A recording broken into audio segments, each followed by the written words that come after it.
Welcome back to the Forge. Ladies and gentlemen, today is going to be a wonderful day because today is the third iteration of my guard for the sword. So I found some mild steel. It's not thick at all. It's, I think, 3/16 of an inch thick. What I'm going to do is I'm going to sit here and fold it together on the forge. I'm going to forge it together, forge weld it, and fold it, get it pretty, relatively thick. I mean, thick enough to do what I want. And then I'm going to start making the guard out of. I'm going to cut it up in a few pieces and stack it together and forge weld them, and then I'll have a shorter but taller piece. So, thank you so much for joining me. I literally just test drilled it just to make sure it was going to drill after all this, and it drilled almost like butter, so we should be good. Let's go ahead and cut it up into pieces, stack it, and forge it.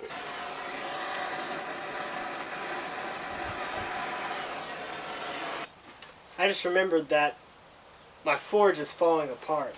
Guys, this might be the last time I ever forge in this forge, so might want to wish it goodbye. Let's fire it up.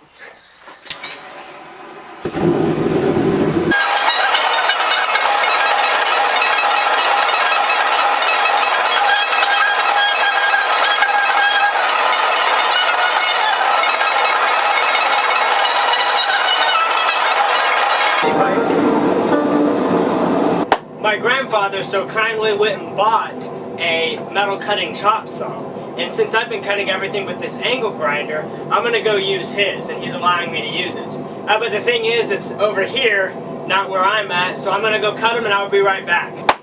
Progress!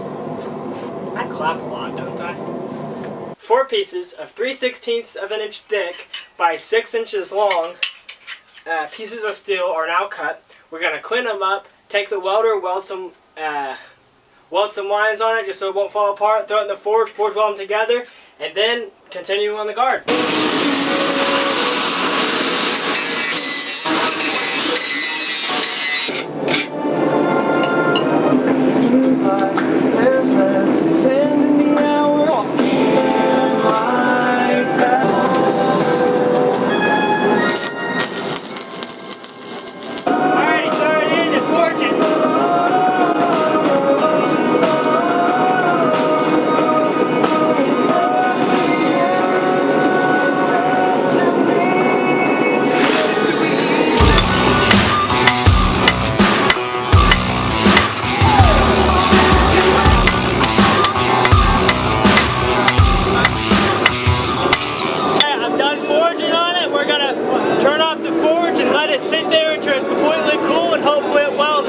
It's all cold. I just went and cut it, and I'm really happy with how it turned out. As I was forging it, it looked like it was coming apart, and I added some more flux and pushed it back together, and it looks like it went perfectly.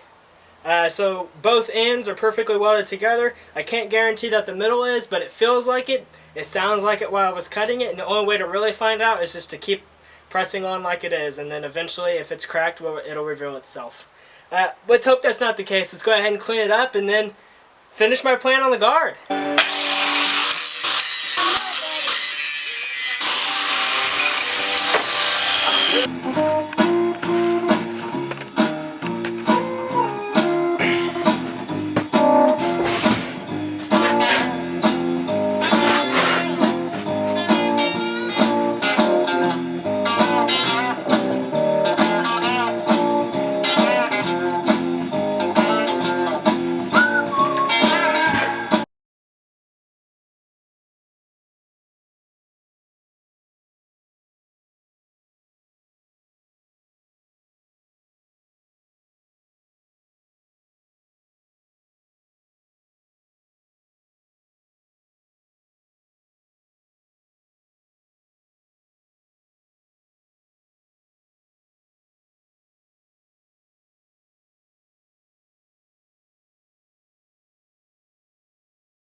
Alright, so here's the idea, and I've pretty much fully dimensioned it. I've got all my measurements marked out, and this is what it's going to be like looking at it this way. So it's going to go down, it's going to have a smaller part, and then a larger part, and it's going to fit this right here. Ah! I just raced it! Whoops. Okay, so anyway, the guard part has got to be thinner up here and thicker or larger down here. The hole's got to be. And so that's what this displays right here. It's going to be larger and thicker, or I'm sorry, larger and thinner right here. Like I said, I got the measurements marked out. If you want to pause it and look at it, feel free. But I'm going to go ahead and get on with my drill press. I'm going to go ahead and drill it out. I'm going to mark it up on the piece of steel first. That'd probably be smart. And then I'm going to drill it out.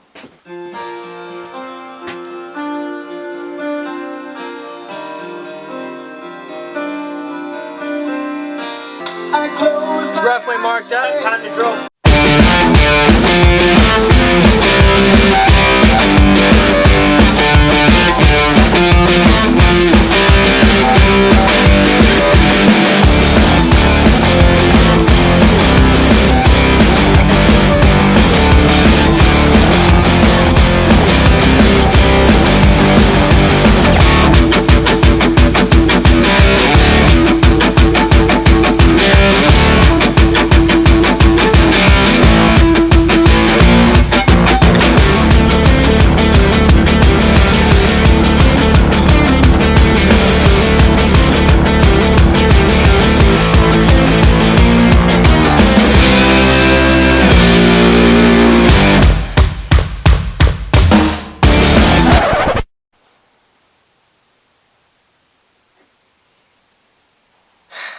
I'm an idiot.